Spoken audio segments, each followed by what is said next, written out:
sa pag-aawitan. At Lord, dumadalangin po ako sa inyo dahil wala kami magagawa sa aming sarili. Tago niyo po ako sa inyong likuran, Panginoon, at ang inyong salita ang siyang mahayag. At kayo ang siyang mapapurihan, Panginoon, mapasalamatan hanggang sa pag-uwi namin. Na maghiwa-hiwalay kami na may masayang kagalakan sa aming mga puso. At salamat ng marami sa inyong salita at sa mga salita pang babasahin. At kasihan niyo po ito, Panginoon, at gawin yung buhay na salita, Panginoon, sa aming kalagitnaan. At salamat ng marami, lahat ng papuri, lahat ng pasasalamat ay ibinibigay namin sa inyo, Panginoon, sa matamis at makapangyarihang pangalan ng aming Panginoong Hesus Kristo. Amen. Ako na tayo, mga kapatid, sa ating pag-aaral. Siguro pamamagatan ko to, the sealing of the seven church ages. Tatawagin natin itong the New Testament. Alam natin may dalawang testament sa Bible, Old and New, mga kapatid. So sabing ganun sa binasa natin kanina, grieve not the Holy Spirit of God, whereby you are sealed. So ang sealing, may sealing ang Panginoon, may pagtatatak siya, mga kapatid. At sabi ng scriptures, yung sealing na yun ang kanyang Holy Ghost. Kaya grieve not the Holy Spirit of God, whereby you are sealed. So ang nagsisil sa atin ang Holy Ghost. So sabi ng scriptures, mga kapatid, alam natin bakit may sealing, mga kapatid. Dahil alam natin sa pasimula, ang tao'y nagkasala. Alam natin yan, mga kapatid, sa Garden of Eden. Sabi ng scriptures, yung buhay na walang hanggan nawalay sa atin, mga kapatid. Kumbaga, yung tree of life na dapat sana yun ang kinakain natin dun sa Garden of Eden, mga kapatid, yun dapat ang nanatiling dapat pagkain natin hanggang ngayon. Pero sabi ko nga kanina, dahil sa kasalanan, yun ay pinermit ng Diyos na mangyari. Naalala ko tuloy, mga kapatid, yung pinangaral ko dun sa camp meeting, sabi ko, mas naunang nakita ng Diyos yung Lamb's Book of Life kaysa dun sa Book of Life. Mas nauna yun, mga kapatid. Pero iisang kaisipan lang ng Diyos yun, mga kapatid. Alam natin yun. Ang libro na sinasabi natin, ito'y iisang kaisipan ng Diyos, mga kapatid, na yung isa ay permissive will ng Diyos, mga kapatid, na ginagampanan natin. At dadako tayo mamaya doon, mga kapatid, sa pag-aaral na yon. At sabi ng scriptures, so nawalay tayo, mga kapatid, dahil sa kasalanan. Amen? At sabi ng Bible, kung babasahin natin, Revelation chapter 5, na kung walang karapat-dapat magbukas ng aklat, sabi ng scriptures, ang lahat ay mawawala. Mawawala ng saysay, mga kapatid. Lahat ng kanyang nilikha, mapupunta sa wala. Babalik raw tayo sa pagiging atom, molecules. So yun ang ginagawa ng Diyos, mga kapatid. At sabi ng scriptures dito, mga kapatid, ng message, sabi niya, and he was found, so John, naalala natin, John chapter 5, nung nakita niyang walang karapat-dapat doon na magbukas ng aklat, sabi dito, everything was lost. Talagang mapupunta sa wala. And he wept bitterly. Siya'y umiyak ng mainam. So basahin natin yan, Revelation chapter 5. And he was sad because everything, the whole creation, everything was gone if they couldn't find somebody. Glory to God. Sabing ganon, if they couldn't find somebody that can meet the requirements, every human being and the whole world and the creation was gone. So kung walang require o walang mag-meet dun sa requirement na ni-required ng Diyos, alam naman natin kaya nagkasala ang tao. At sabi ng scriptures, sa Hebrews chapter 11, by faith, Abel offered a much better sacrifice than Cain. So dun pa lang, mga kapatid, alam natin, hindi pa nagkakasala sila, mga kapatid, kay Adam pa lang. Naalala niyo yun, mga kapatid? Nung nagkasala si Adam sa si Eve, anong ginawa ng tao, mga kapatid? Kumuha sila ng apron at yun ang itinakip nila sa kanilang kahubaran. Pero ang Diyos, mga kapatid, di ba sabi ng Scripture, hinanap ng Diyos ang tao. Hindi po tao ang naghahanap sa Diyos, kundi ang Diyos ang naghahanap sa tao. Dahil ang tao ang nagkasala. Kaya ang ginawa ng Diyos, mga kapatid, nung nakita niya ang kanyang mga anak, mga kapatid, nag-require siya ng isang testamento. Ano yun, mga kapatid? Pumatay siya ng guya. Tama ba yun? Guya ba yun? Ng isang hayop. At yun ang itinakip. Di ba, ang ginawa nila Adam, nagtakip sila ng puno ng igos. Yun ang sabi ni Barbanam, yun ang first religion. Di ba, covering. Pero anong ginawa ng Diyos, mga kapatid? Kumuha siya nagpatay siya ng tupa. Bakit? Kasi may requirement. Ang requirement, mga kapatid, ay blood. Kaya nga si Abel naghandog ng mas higit kaysa kay Cain dahil nirequire ng Diyos na maghandog talaga ng dugo. Samantalang si Cain, mga kapatid, ay hindi nakapaghandog ng dugo. Anong ginawa niya? Gumawa siya ng malalaking mga dambana. Nakala niya malulugod ang Diyos doon, mga kapatid. Gumawa siya, naghandog siya ng mga bunga ng puno ng kahoy, mga kapatid, na sa isip niya na magbibigay siya ng lugod doon, mga kapatid. Pero nagkamali siya. Si Abel, pumatay siya ng tupa at yun ang binuhos niya sa kanyang sarili. At sabi ng Scriptures, umiiyak si Abel hanggang sa kanyang kamatayan. Ang kanyang dugo, mga kapatid, ay umiiyak hanggang kamatayan. Pero kay Cain, hindi nalugod ang Diyos. Bakit? Hindi niya na-meet yung requirement. Ni-require niya, ang requirements ay blood. At yun ang magiging requirements niya mula noon hanggang ngayon. Amen? Blood pa rin, mga kapatid. Kaya hindi religion. Tama yung sinabi ni brother kanina. Hindi religion, mga kapatid, na ang tao ay maliligtas. Kundi kung saan niya ilalagay ang kanyang pangalan. At alam natin, ang pangalan na yun ay inilagay niya sa kanyang anak na si Jesus Christ, mga kapatid.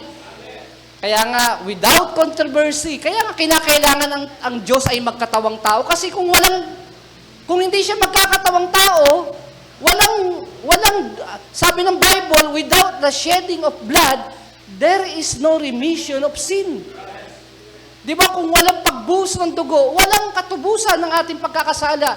Dahil yun lang ang tanging paraan, kaya nga ibinawal Ibinawal sa atin na kumain ng dugo. Sino dito kumakain ng dugo?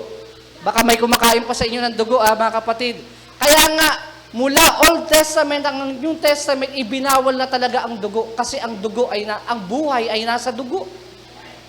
Di ba, ang buhay ay nasa dugo, mga kapatid. Kaya ibinawal yan. Hanggang New Testament, ibinawal yan, mga kapatid. The whole creation, everything was gone. If they couldn't find somebody, sabi ni if they couldn't find somebody that can meet the requirements, pansinin nyo, Revelation chapter 5, di ba si John ay umiyak, mga kapatid?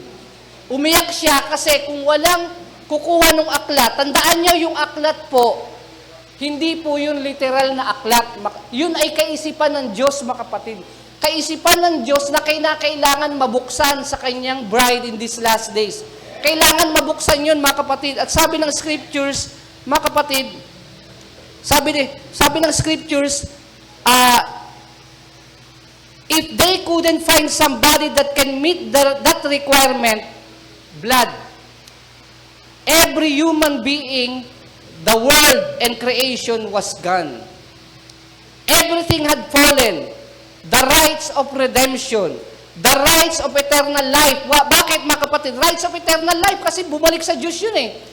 Nung nagkasala ang tao, yung eternal life, di ba sabi ng Scriptures, hinarangan yun ng 2 kerubin, mga kapatid. Hinarangan yun ng 2 kerubin, mga kapatid. At wala nang pupwedeng makakuha doon sa tree of life na yun. Hindi na sila makakakain dun sa eternal life na inirequired ng Diyos para ang tao ay mabuhay ng payapa. Pero tandaan nyo, niloob talaga ng Diyos yan. Kasi kaya nga may nagsabi bakit pa ang Diyos naglagay ng puno na nakakaalam ng mabuti at masama at pinapili niya ang tao? Di ba alam naman ng Diyos na ang tao'y magkakasala. Di ba ang alam ng Diyos, all-knowing siya eh. Yes, all-knowing ang Diyos. Kaya nga niya ni-required ang free moral.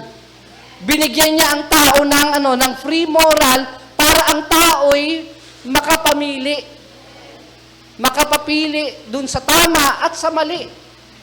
Ni-require talaga ng Diyos yun at lahat ng tao may free moral agency, mga kapatid. Pero, alam na ng Diyos kung ano ang pipiliin mo. Amen. Parang nakikita ko na, mga kapatid, na nung una pa lang, nakita na ng Diyos talaga kung sino ang mga pinili niya eh. Kaya yung kanyang mga pinili ay kanya namang itinalaga.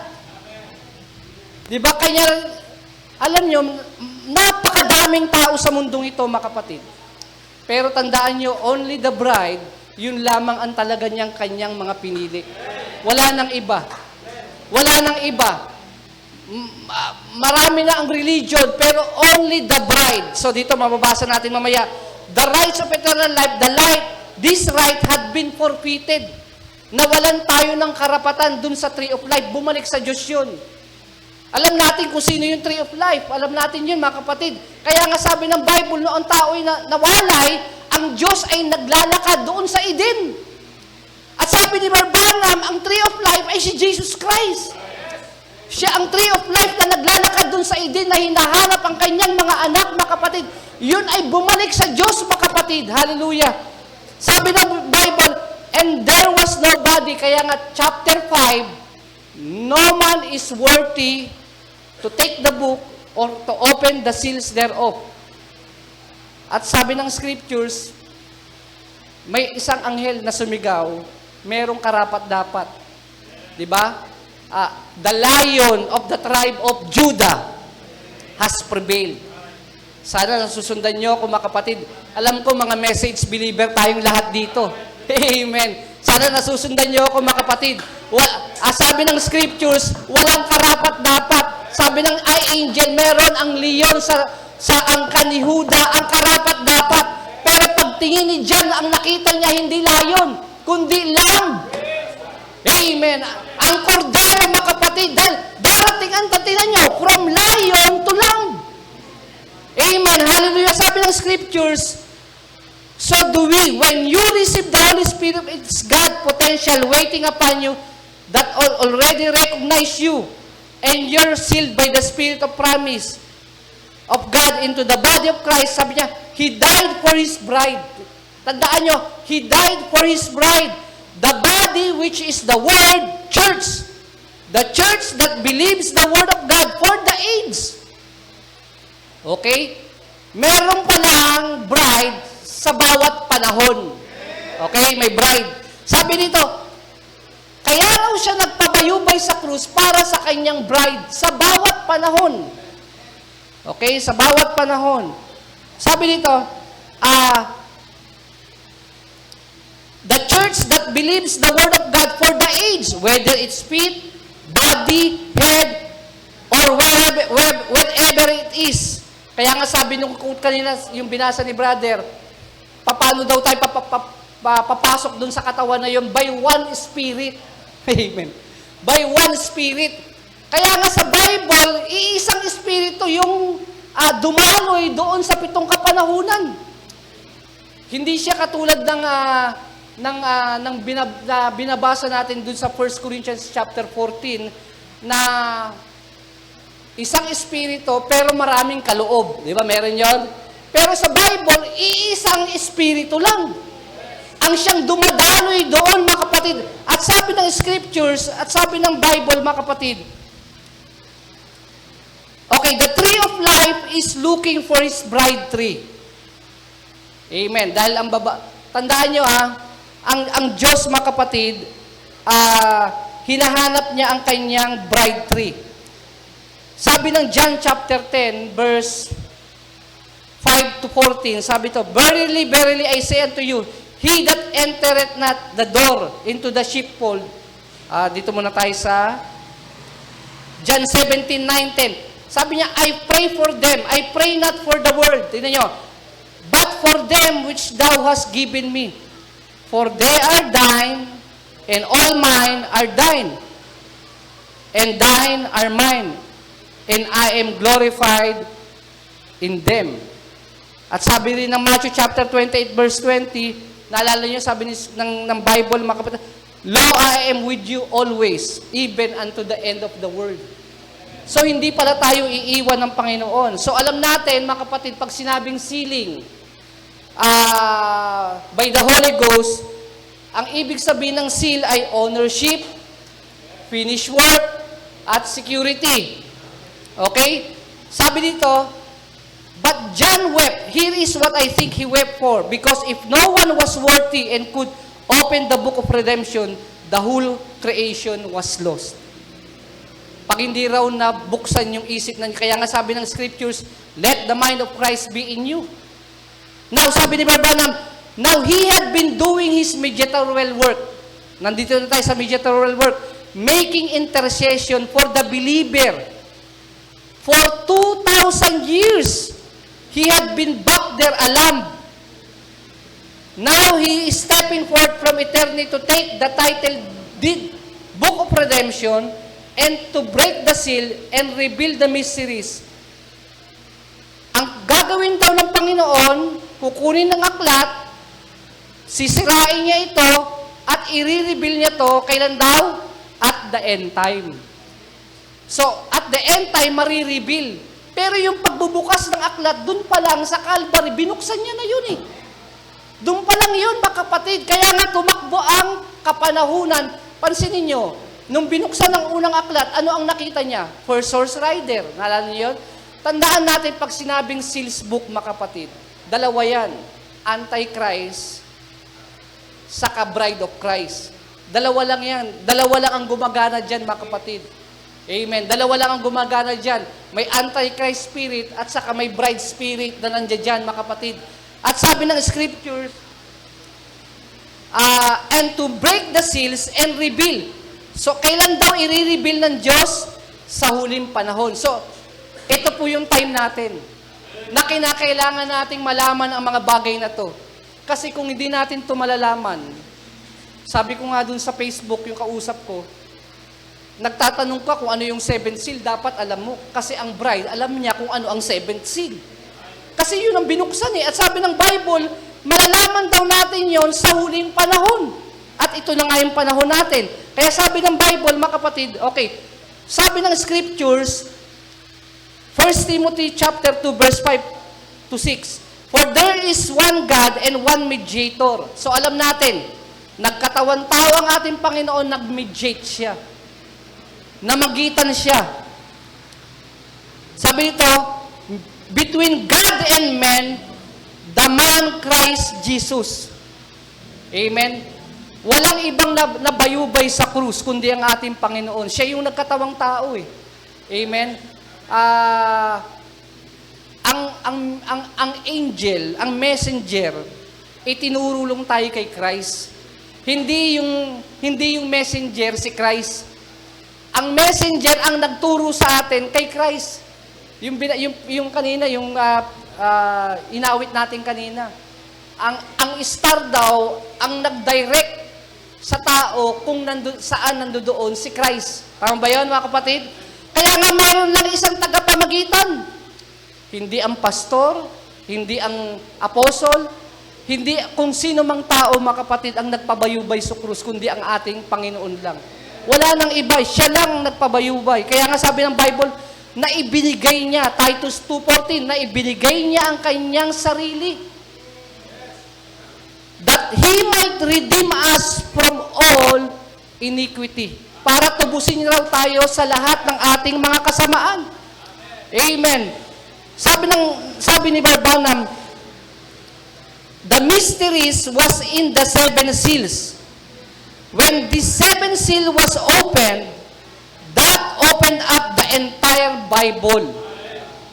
The seven seals. It was sealed with seven mysteries. And in these seven seals held the entire mystery of it. And it was the book of redemption, the New Testament. Tingnan nyo, bakit binanggit ni Brother Branham? Nung after siyang namatay, papasok ngayon ang seven church ages. Tinawag niya yon na New Testament. Ilan ba ang testament sa Bible? 2. Kasi nung siya'y namatay, mga kapatid, kinuha niya na yun di ba? Lahat sila, yung mga predestinated seed down through the age, sa Old Testament, lahat sila namatay. Alam niyo ba kung saan sila napunta, mga kapatid? Dahil wala pang dugo. Kasi wala pang dugo So lahat sila papunta sa hell. Ewan kung naniniwala kayo doon. Sabi ng scriptures, pagitan lang yung Abraham's bosom sa kayong kinalalagyan ni Abraham, pagitan lang bangin lang ang pagitan. Kaya nga nung nag-resurrect si Christ, kasama niyang nag-resurrect pati yung Old Testament saints at dinala niya doon sa glory.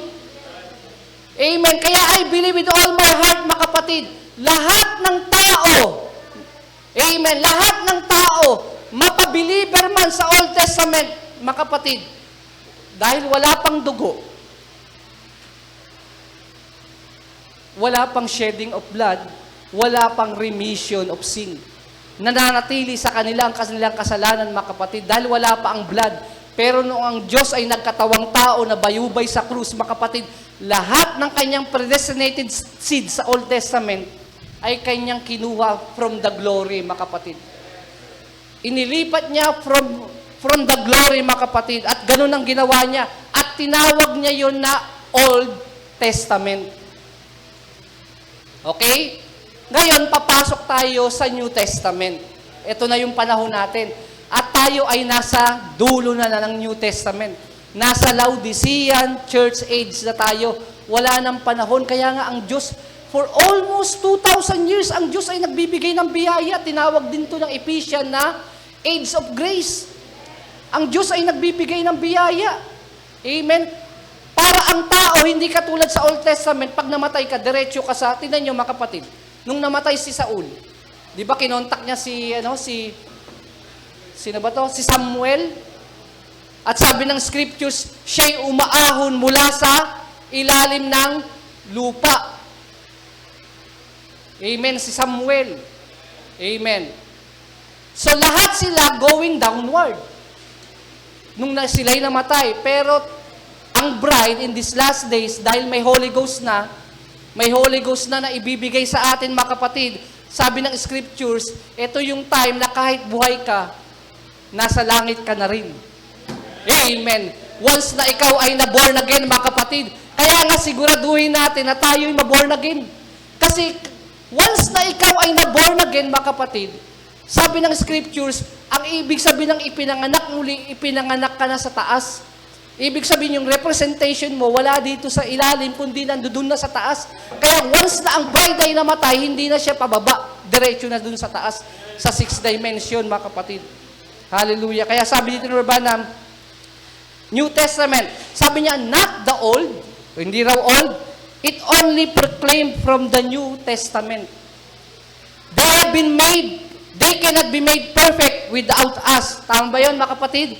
Hebrews 11, now, the redemption, ang katubusan ay darating when the Redeemer died. So, kailan namatay ang ating Panginoon? 2,000 years ago.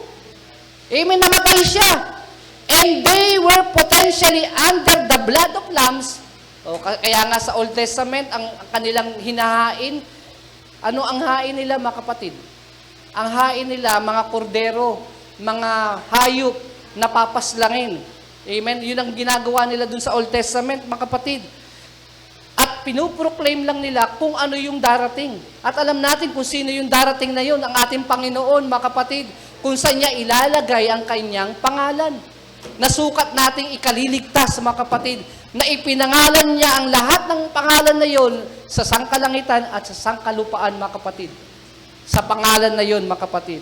Now, the redemption only come when the Redeemer died. Dumating daw ang katubusan nung namatay ang ating Panginoon. And they were potentially under the blood of lambs, not the Redeemer, had it been redeemed yet until the Redeemer came on Calvary. Kaya nga pagdating ng Calvary, ang huling binigkas ng ating Panginoon, it is finished. Ibig sabihin, ang redemption, mga kapatid, ay naisakatuparan na. Pwede na tayong maka-access sa Diyos. Ang tao lang ang nawawala. Pero ang Diyos ay patuloy na naghahanap sa kanyang bride in these last days, mga kapatid. Siya'y patuloy na naghahanap sa atin. Kaya nga, mga kapatid, yung paghahanap niyang yon, kailangan may response ka. Hindi porket ang Diyos ay tumatawag, nagbabaliwalain na lang natin. Kaya nga tayo nandito ngayon dahil meron tayong response, mga kapatid, sa kanyang tinig. Sabi ng Scripture, my sheep hear my voice and they will follow me. Hallelujah! Dumidinig ang tupa sa kanyang tinig at wala nang iba. At yung mga tupa, hindi talaga didinig yan. Sabi ng Scripture, sila sa kanilang amang Diablo, sapagkat ang kanilang ama sa pasimula, siya'y makasalanan at siya'y mamamatay tao sa pasimula. Pero ang mga anak ng Diyos ay dumidinig sa salita ng Diyos, mga kapatid, sa bawat kapanahunan. Kaya nga ang Diyos, mga kapatid, sa bawat panahon may tinig siya. May tinig siya at ang tinig niya, inilagay niya sa kanyang mensahero. Hindi mo maririnig ang Diyos kung wala ang mensahero sa bawat panahon. Kaya nga may mensahero na ipinadala ang Diyos para marinig mo ang kanyang tinig. Kaya naniniwala ako, ang tinig na yon, mga kapatid, ang magpapasunod sa atin. Sa huling kapanahonang ito, mga kapatid, at wala nang iba. Sabi nga ng isang brother, hindi religion. Ang religion, mga kapatid, hallelujah, tinig ng tao yan. Sabi ng Scriptures, papurit pagsamba nila ay walang kabuluhan, sapagkat ang kanilang pinakahandog ay handog ng tao at itinuro ng tao sa pasimula. Pero ang tinig na pinapakinggan natin ay hindi tinig ng tao, tinig ng Diyos to. Tayo yung agila, na kapag narinig yung mother eagle, mga kapatid, ay tatalima tayo. Dahil sa pasimula pa lang, agila na tayo. Amen. Sino dito mga agila, mga kapatid? Hallelujah. Ang mga agila lang ang makikinig sa salita ng Diyos, mga kapatid. Wala nang iba. Hindi ang mga uwak, hindi ang mga manok, kundi ang agila lang. Sapagkat sila yung mga nakatalaga. Yung sinabi ko kanina, mas naunang inisip ng Diyos yung mga may eternal life, yung mga nakatalaga. Kaya nga, only the predestinated seed will come to this redemption. Pag hindi ka redeem, hindi talaga para sa iyo, mga kapatid. Kaya nga sabi ng Hebrews chapter 9, verse 11 to 16, but Christ being come as a high priest of good things to come, by a greater and more perfect tabernacle not made with hands, that is to say, not of this building, neither by the blood of goats and calves, but by His own blood, He entered in once into the holy place, having obtained eternal redemption. So, ang redemption natin daw, mga kapatid, ay eternal redemption. For if the blood of bulls and goats and the ashes of an heifer sprinkling the unclean sanctifieth to the purifying of the flesh, how much more shall the blood of Christ, who taught the eternal Spirit, offered Himself without spot to God, purge your conscience from dead works to serve the living God. And for this cause, He is the mediator of the New Testament. Amen. That by means of death, for the redemption of the transgression that were made under the first testament, that is the Old Testament, they which are called might receive, yung mga tinawag daw might receive the promise of eternal inheritance. For where a testament is, there must also a necessity be the death of the testator. Kung wala ng testament, sabi, for where a testament is, there must, kung wala ang testamento, there must also necessity be the death. Kinakailangan yung gumawa ng testamento, kailangan yun ay paslangin. Amen? At alam natin, ang testamento, ang gumawa niyan, ang Diyos. Kaya siya pinaslang, mga kapatid. At sabi ng Scriptures, Sabi ng scriptures, dito na tayo sa, and grieve not the Holy Spirit of God whereby you are sealed. Tandaan natin mga kapatid, we are sealed. Sabi ni Barbana, and the inspector places a seal. Tandaan natin na pag sinabing seal, ito'y patunay na pagmamay-ari ka na ng Diyos. Yung seal, ibig sabihin ng seal, hinalintulad niya to mga kapatid sa the inspector, katulad sa isang sasakyan. Di ba? Yung sasakyan daw mga kapatid, ginawa sa factory, nilinis, pinaganda, pininturahan, nilagyan ng makina. So, bago ilabas yun sa market, kailangan munang inspeksyonin yun, mga kapatid. And then, no one can break the seal until it reaches its destination. Ang final niya, mga kapatid, pag na-inspect na siya, alam niyo, mga kapatid, ang Diyos ang nag-i-inspect, hindi tao. Ang Diyos, mga kapatid, siya'y siya'y nakatingin dito sa mundo natin, mga kapatid. Ini-inspect niya ang bawat tao. Kung yung taong yun, mga kapatid, ay karapat-dapat sa kanyang, sana ba ako?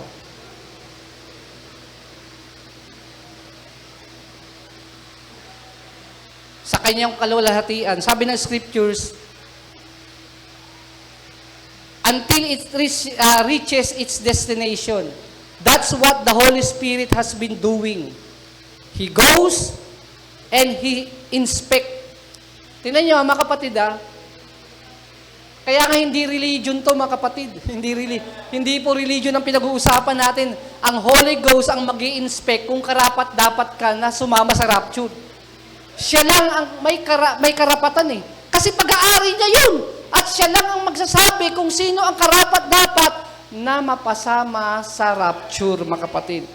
The Holy Spirit has been doing. He goes and inspect. Ini-inspect kanya, kaya nga sabi ng scriptures, paano mo raw marireceive ang Holy Ghost? Kaya nga, repent, each and every one of you, and be baptized in the name of the Lord Jesus Christ, and you shall receive. So, kailangan nating daanan yun, mga kapatid. Kailangan mag-repent. Amen, magsisi. Anong ginawa natin? Nagsisi tayo. Tama ba yun? Tinalikuran natin ang ating mga lumang kasalanan. Mga pag-short. Ano pa? Pagpapaputol ng buhok na ginagawa ng sanlibutan. Di ba? Kasi ang Diyos nag-i-inspect nga eh. Ano ang requirement, mga kapatid? Kinakailangan, hindi ang Diyos ang susunod sa atin. Kinakailangan tayo ang susunod sa Diyos. Hindi tayo po, mga kapatid, kaso ang ginagawa ng religion, pinapasunod ang Diyos sa gusto ng mga tao. Di ba? Gumawa sila ng ribulto. Sumamba naman ang Diyos doon. Samantalang sabi ng Bible, huwag kang sasamba sa mga ribulto. Pero anong ginawa ng mga tao? Gumawa ng iba't ibang ribulto, iba't ibang anyo, iba't ibang religion. At pinasamba nila ang tao doon sa kanilang mga reliyon, mga kapatid. Pero hindi po ganun ang Diyos, mga kapatid. Ang Diyos susunod siya sa kanyang salita. Hindi po ang Diyos ang susunod sa tao. Ang Diyos po, dumidinig siya at kinikilala niya ang kanyang salita. Bakit? Sapagkat siya ang salita sa pasimula. In the beginning was the Word, and the Word was with God, and the Word was God. Hindi mo pwedeng pag-ibahin ang kanyang salita at ang Diyos ay ang kanyang salita. Kaya dapat ang tao sumunod sa kanyang salita. Amen. Kaya nga sabi naman, the Holy Spirit inspect that person until he's thoroughly satisfied. Kaya ang ginagawa ng Holy Ghost, mga kapatid, amen, ano ba yung sinabi ni Jesus Christ? If you love me, keep my commandments. Diba sabi ng scriptures, kung mahal mo ako, susundin mo ang aking mga utos. Pero kinakatwiran ng iba Pabayaan ko na yung utos, total may dugo naman. Hindi, kailangan mo munang sumunod. Amen. Iyon ang mahirap sa tao, mga kapatid. Alam nyo, ang bride, dinadala niya sa perfection. Kasi kailangan tayong pumunta doon sa perfection, mga kapatid, na ipinapagawa ng Diyos. Walang ibang makakagawa nun kundi bride lang. I believe with all of my heart. Kasi, if you love me, keep my commandments. Diba? Ganun lang kasimple, mga kapatid. Kung mahal mo ako, sundin mo ang aking mga utos. At pasanin mo ang iyong krus at sumunod ka sa akin. Sabi ng scriptures yan. Pero maraming tao, mga kapatid, tingnan nyo sa Old Testament. Utos dito, labag dito. Utos sa ganito. Kaya nga, kailangan ng tao maborn again eh. Kasi once na ang tao maborn again, mga kapatid, hindi na siya susuway sa utos ng Diyos. Ay, naniniwala kayo dun, mga kapatid? Kailangan niyang dumaan. Tingnan nyo, bago ang tao maborn again, may tatlo muna siyang bagay na pagdadaanan. Ano yon? Dugo. Tubig, dugo, at espiritu. Yun ang huli, yung espiritu. Kailangan mo munang pagdaanan yun. At sabi ni Branham, yung tubig, dugo, at espiritu, yun ay justification, sanctification, at yung huli, baptism ng Holy Ghost. Maraming mga end time na naniniwala sa message na hindi na sanctified. Hindi sila naniniwala sa sanctification. Sabi nila, ang sanctification lumipas na. Napagdaanan na natin 'yan. Kaya hindi na importante, ang mahalaga sa amin ang word. Hindi nila alam, kailangan mo munang daanan 'yon. Hindi ka naman po pwedeng lumabas, yung normal na bata na ipinapanganak. Hindi ka naman po pwedeng lumabas sa mundo ito na hindi ka muna dadaan, na lalabas ang tubig, lalabas ang dugo, bago bumaba ang espiritu. Kaya nga, tama yung sinabi ng scriptures, if you love me, keep my commandments. Kailangan sundin muna natin ang kanyang mga utos, mga kapatid. Okay, sabi ni Branham dito,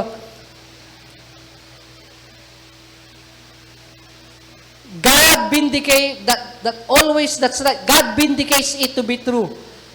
The predestinated, tinan nyo, is the only one that considered in redemption. Yun lang talaga. Did you get it? Let me say that again. The predestinated is the only one that considered in redemption. People might be making like think they are. Maaaring iniisip ng iba na kasama sila doon. But the real redemption is those that are predestinated. Because the very word redeem means to bring back. Tama ba yan, mga kapatid? The very word redeem means to bring back. Is that right? The redeem is something to redeem anything, is bring back to its original place. Hallelujah. So it's only the predestinated will be brought back because the others didn't come from there. See? Bring back. Ibabalik tayo. Amen? Saan tayo babalik? Kung ano yung isip ng Diyos sa atin, mga kapatid. Perfect in the sight of God. Sabi ng scripture, sabi pa ni Branham, but the true bride will be made up of 1,000 times thousands of people. But it will be the elect out of every church age. Every time a message went forth, and the people believed it and accepted it in all the light it was, when they were sealed away until the day of redemption. Hanggang sa dumating daw ang katubusan. Kaya nga sa Bible, merong katubusan, mga kapatid, yung pagbabalik sa atin ng eternal life at yung katubusan ng ating katawan. Romans chapter 8, yung binasa natin kanina, mga kapatid.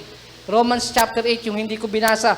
And not 8:23, and not only they, but ourselves also, which have the first fruits of the Spirit.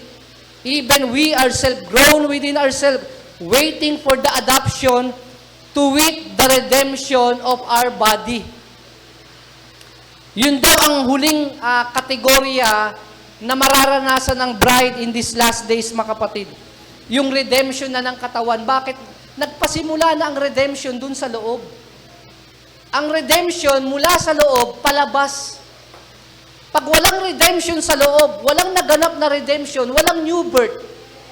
Pag hindi ka na born again, mga kapatid, hindi ka papasok doon sa redemption ng katawan.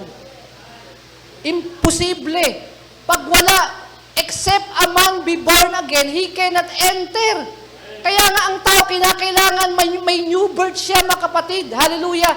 Mabago ang kanyang kalikasan, ang kanyang pag-iisip, ang kanyang kalikasan, ang kanyang buong pagkatao. Kailangan mabago yan. Amen. Pwede mo bang sabihin, message believer ka, bride ka, tas gumagawa ka ng mga bagay na hindi maganda sa harapan ng Diyos? Imposible yun, mga kapatid. Ang bride of Christ, mga kapatid, sinantify yan. Bago ka mabaptize ng Holy Ghost, kailangan isantify yan. Kailangan linisin siya by the renewing of your mind. Maging ang pag-iisip natin, lilinisin lahat yan. Di ba kaya nga si Lord Branham nagsabi, kapag may pumapasok na masama sa isip mo, anong dapat mong gawin? Ipananalangin mo. Kaso minsan, ini-entertain natin, alam nyo, si Satan, amen, pag-alagala yan, mga kapatid. Amen. Pag nakakuha siya ng pagkakataon sa iyo, mga kapatid, papasok uli. Kasi ano yan come and go. Si Satan, come and go, ibig sabihin, pwede siyang pumasok sa isip, pwedeng panandalian, mawawala na naman, pero mamaya-maya, kinabukasan, isang linggo, isang buwan, papasok na naman siya. Amen. Dinidisib ka, mga kapatid. Pero ano sabi ni Lord Branham? Basta lahat ng kontra sa kanyang salita, ipanalangin mo. Amen. At kaya nga sabi ng scriptures, resist the devil, and the devil will flee. Paano siya lalayo? Amen. Kung tayo'y nag-iisa, tandaan natin, the greatest battle ever fought was in the mind. Amen. Ang pakikipagbaka natin, wag na lang sa iba, wag ka na lang tumingin sa iba.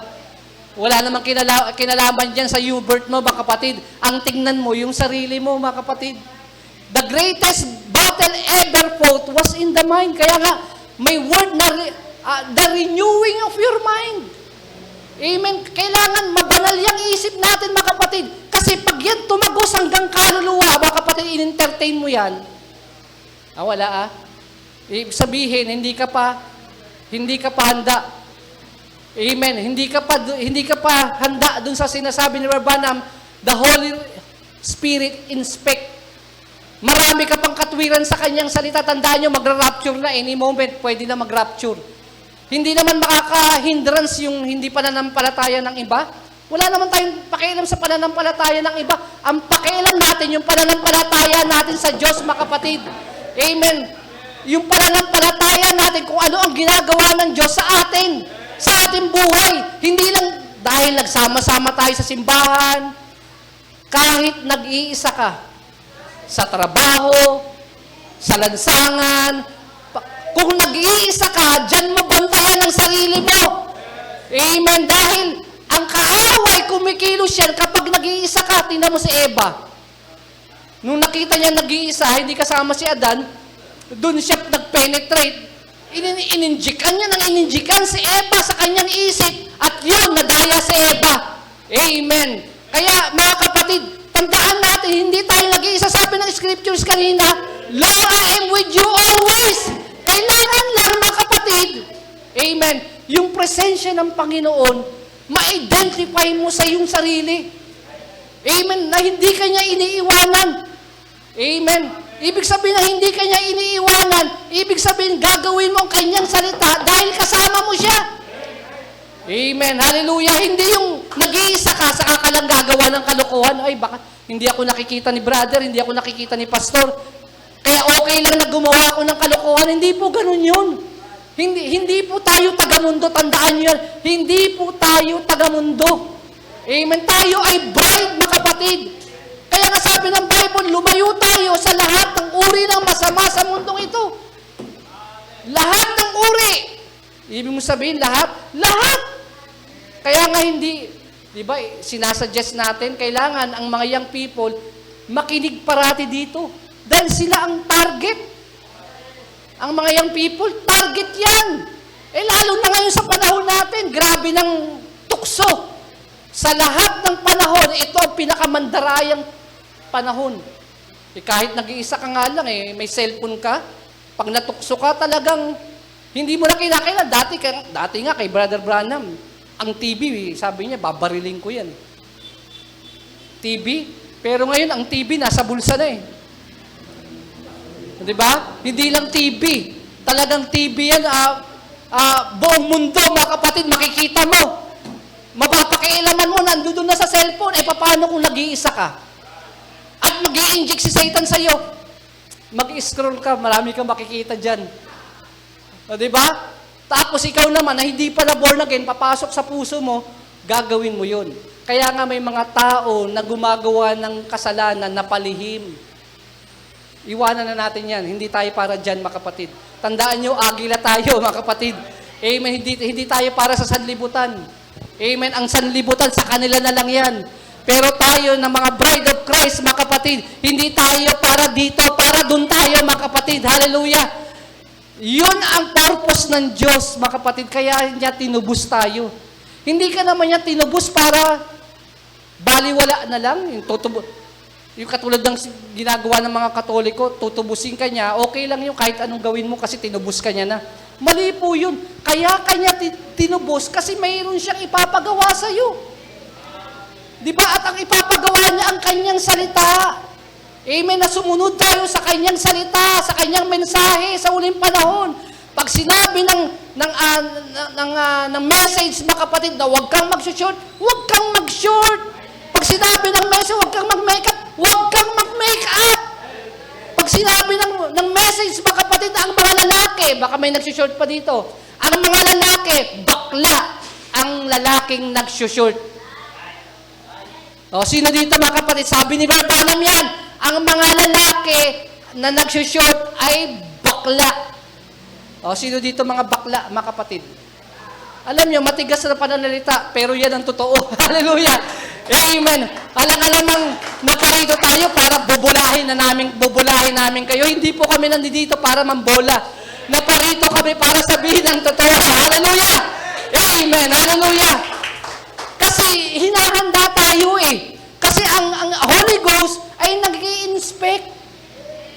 Nag-i-inspect siya, bawat isa sa atin, nag-i-inspect siya kung ginagawa natin ang kanyang kalooban. Amen.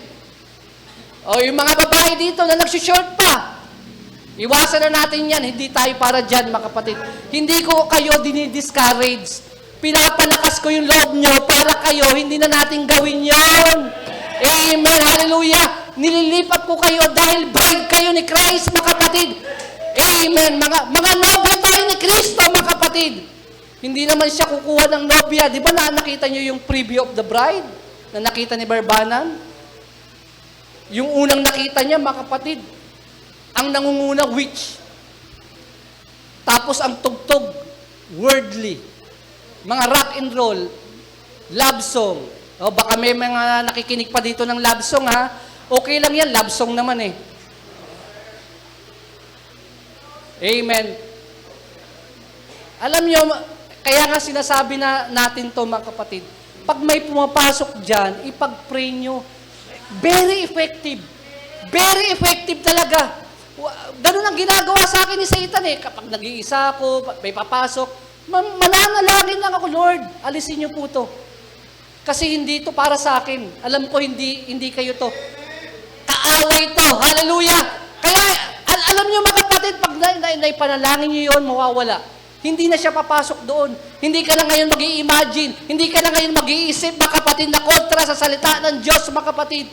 Amen. Hallelujah. Yan ang gawin nyo, lalo na sa mga kabataan. Mga young people, mga kapatid.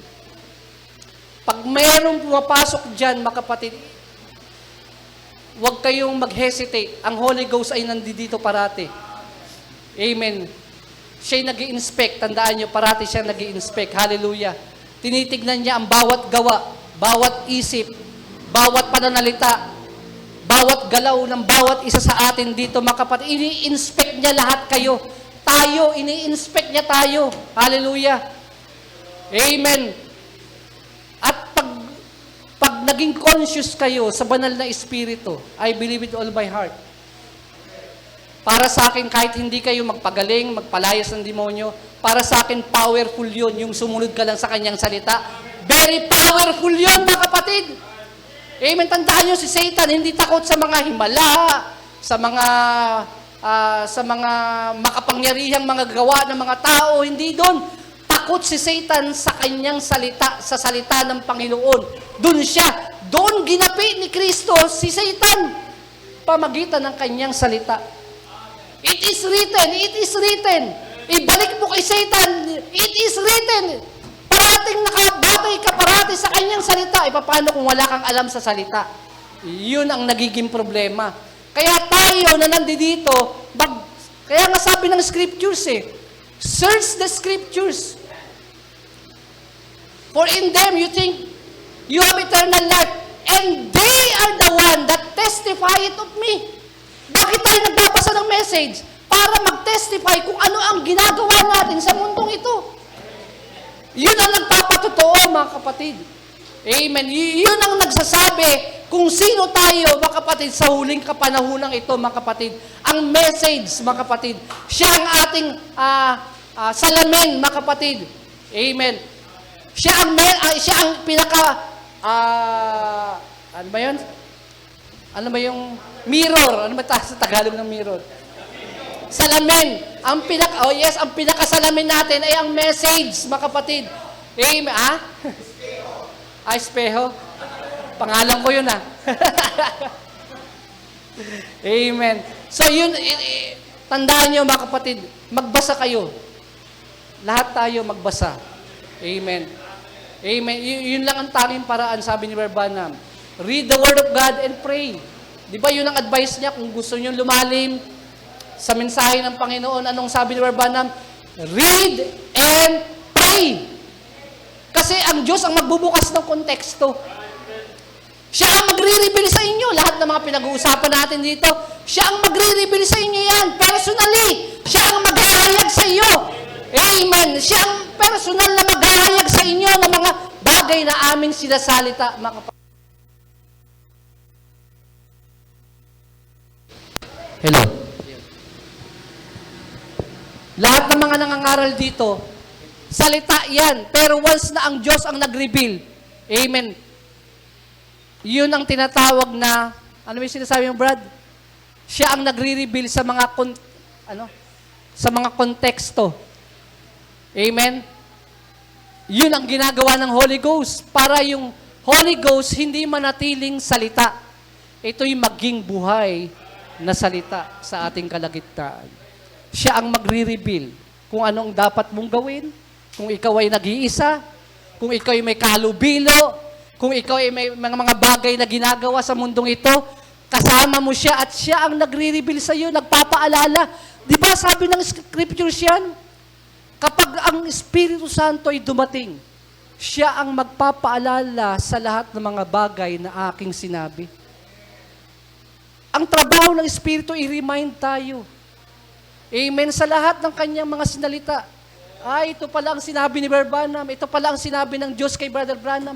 Ito pala ang dapat kong gawin. Ito pala ang dapat kong isipin. Ito pala ang dapat kong i-manifest sa huling kapanahunang ito, mga kapatid. Yun ang trabaho ng Holy Ghost, mga kapatid. Ipaalala sa iyo ang kanyang salita, mga kapatid. Kaya I hope na hindi tayo nabulunan.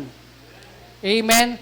Kung ano yung mga dating gawin natin, sabi nga ni brother kanina, bagong taon, kailangan daw, pag bagong taon, bagong buhay.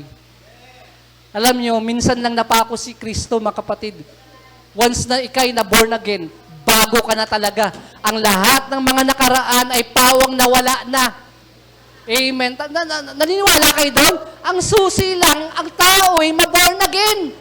Pag hindi maborn again ang tao, lahat ng bagay, luma pa rin. Kahit sabihin mo, Kaya nga ang pagsisimba natin dito, hindi naman nagsisimba tayo upang makita tayo ng mga kapatiran, ng mga kapatid natin. Hindi ganoon, mga kapatid. Ipinanganak tayo sa kanyang salita.